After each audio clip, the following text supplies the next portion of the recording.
Bonjour à vous, la saison du brocart approche et si vous n'avez pas encore chassé le brocart à l'arc, je vous le recommande, c'est vraiment une chasse qui est passionnante.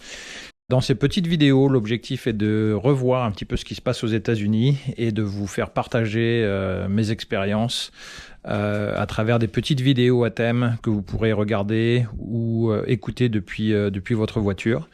Voilà, bonne vidéo à vous. Bon alors, le sujet du jour, c'est la première flèche. Alors, quand vous tirez à l'arc, il y a plein d'éléments qui font qu'on perd en précision. Même au compound, malgré le fait d'avoir un peep sight, un œilleton, un viseur, etc., on peut se retrouver dans des situations où on va pas monter l'arc de la même façon, avoir une force qui s'exerce sur la flèche quand on va la positionner sur sa joue, sur son visage, qui fait que quand on va lâcher, la flèche va partir un petit peu de travers.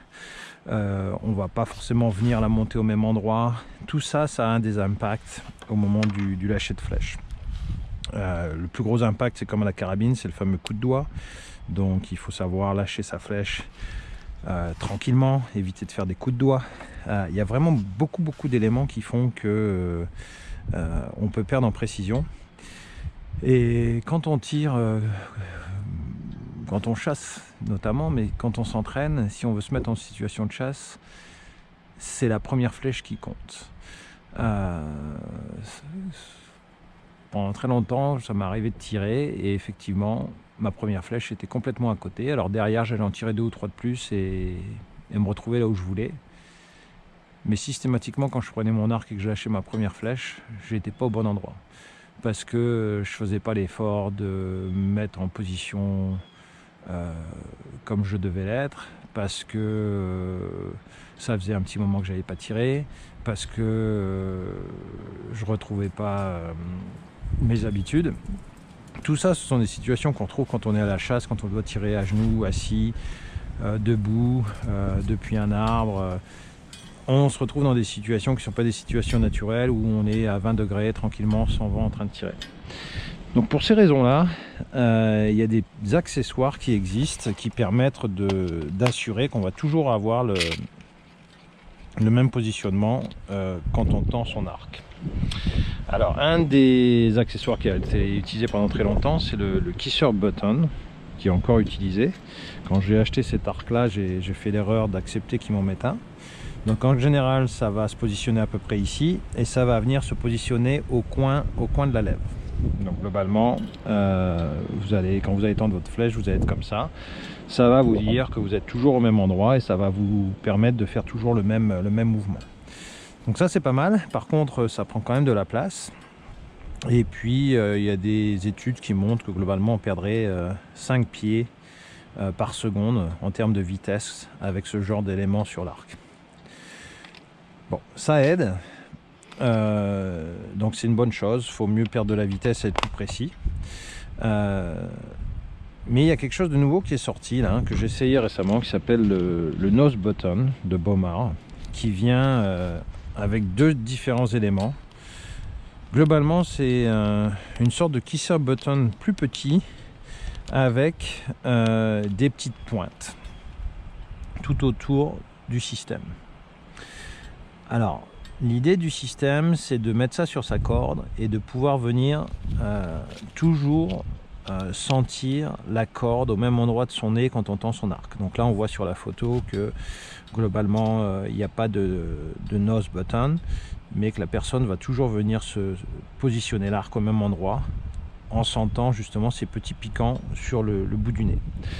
L'avantage de ce système par rapport au kisser button, c'est qu'au lieu d'être positionné sur la lèvre, il est positionné sur le nez, donc c'est plus précis.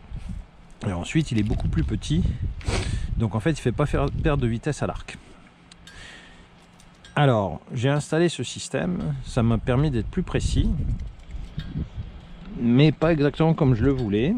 Et j'ai fait davantage de recherches, et en fait, ce système vient parfois avec tout le temps avec 2 éléments. Un grand et un petit, en fonction des préférences de chacun. Je pense que la plupart des gens préfèrent le grand format et globalement n'utilisent pas le petit. Alors, ce que j'ai fait avec le petit, c'est que j'ai brûlé les pointes et je suis venu l'installer à la place du Kisser Button.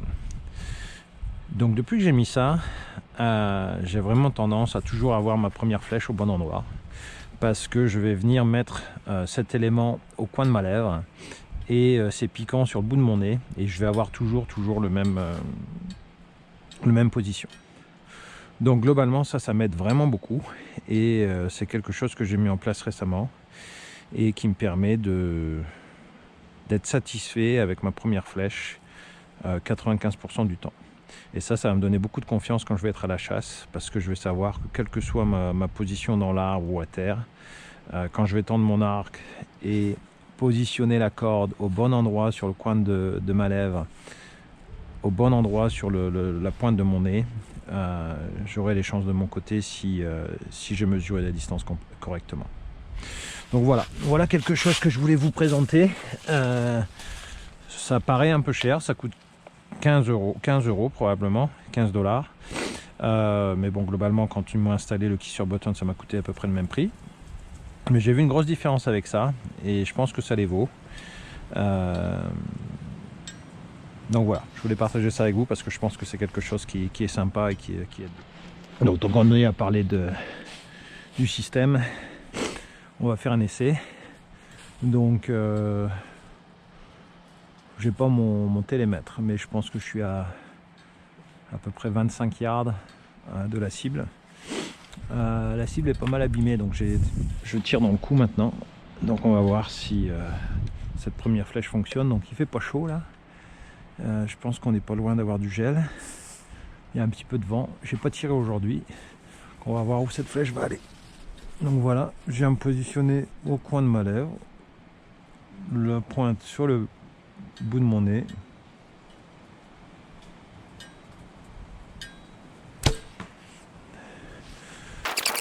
Voilà, globalement, par rapport au point visé, je sais que si je suis à la chasse, ce cerf-là est mort, parce que même si je suis pas exactement dans le point, globalement, je suis à 3 ou 4 cm, donc ça changera rien.